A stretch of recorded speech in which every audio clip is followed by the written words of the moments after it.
Hi, I'm Kitt Lockett. I'm an energy practitioner and a massage therapist.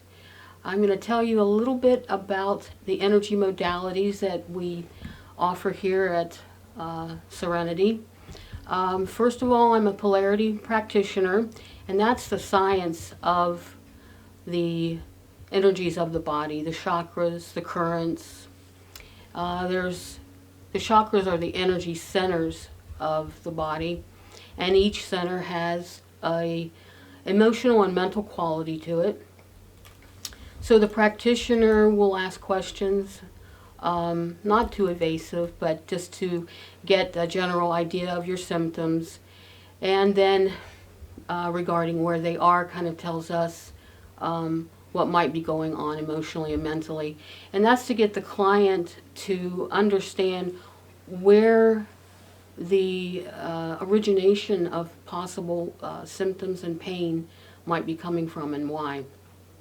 And science now knows that consciousness has everything to do with the body. So this is not voodoo anymore, thank goodness.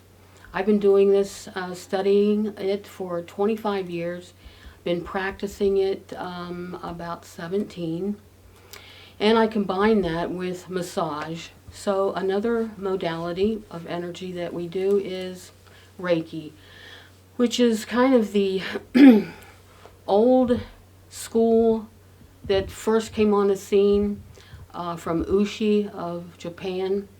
He's kind of the one that was the forefront of channeling energy through the hands, and then there was a protocol for that.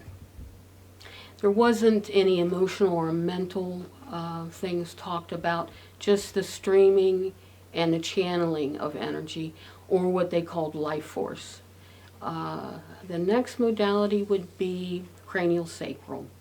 Craniosacral is the listening of the tides and the pulses within the body that are created by the cerebral fluids. Some believe the cerebral fluid is iridescent in quality, which is pretty cool.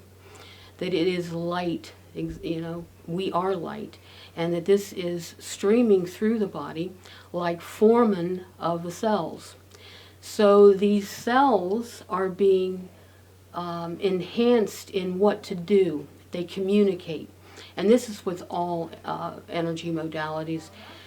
We know that there's a communication between the cells of the pancreas and the cells of the mind, or anything that's going on in the body.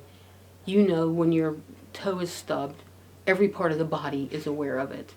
So, so with craniosacral, listening to the pulses, they get stuck and blocked, just like a lot of things do in the body, and therein will be pain. So what we do as a practitioner is we're kind of like an electrician. So we are connecting current from one side to the other, or from wherever there is a problem in between. We want to run current that connects and communicates the cells, organs, and tissues of the body. With that, I am also listening to the pulses, the tides, which can be a short tide or a long tide within the body. I'm not going to get too much into that, but that's kind of the brevity of it. What else? So craniosacral, polarity, Reiki, and reflexology is the last one. So reflexology can be done on the feet, the hands, the ears. I do more with the feet. I start with the feet because we run energy wherever we are touching, and there's a mapping of the whole body on the bottom of the feet and the top.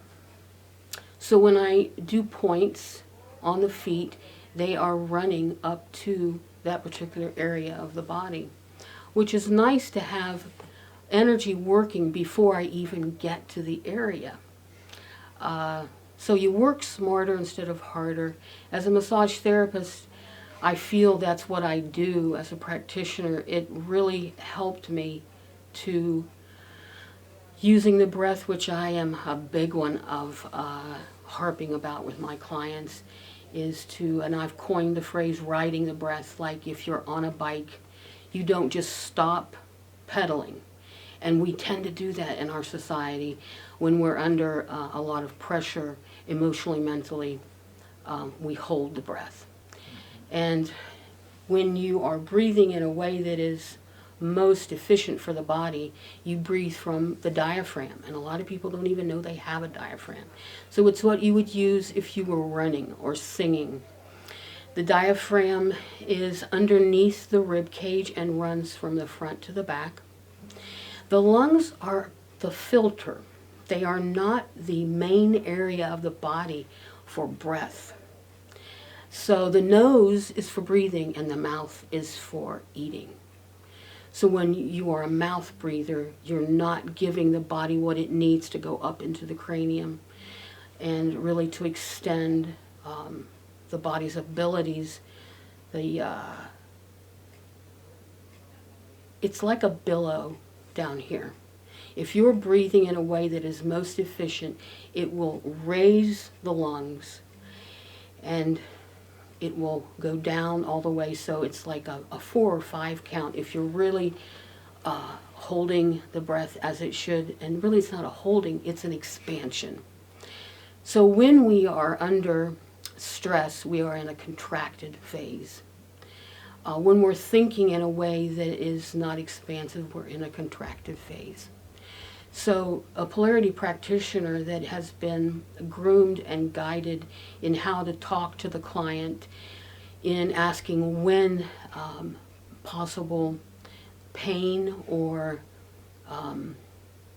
symptoms started, you can sometimes pinpoint it to what was going on in your life, what stresses, what situations. So letting go is not just a physical thing. Using the breath can let go, but it's also letting go of that cycle of thinking that surrounds whatever that event or whatever you are having against something, someone, an event.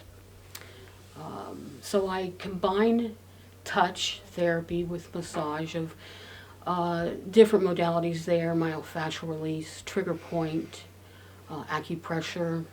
I move slower than most massage therapists. I think they think if you're not moving fast enough that you're not working. And really, the body needs time to process so that it doesn't recoil. That's why I'm not a deep tissue person, because the body will recoil. A lot of people feel they need it because they're not in their bodies. They're out here somewhere. So I try to get them to breathe in a way that makes them get into their bodies and out of their heads. I love this work, that's why I do it.